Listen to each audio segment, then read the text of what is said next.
This is a Renault Trafic 1.9 2005.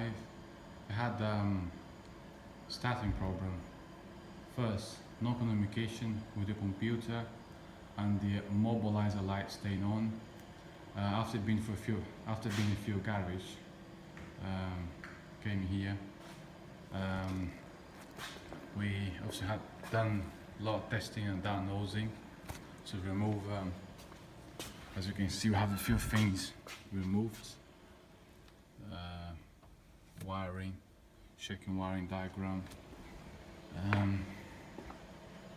We found out that this fan had a broken wire.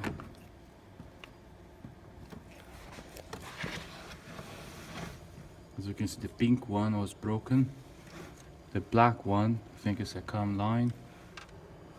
And another green and black was broken inside there. As you can see it. This van now is running, it's starting, no problem.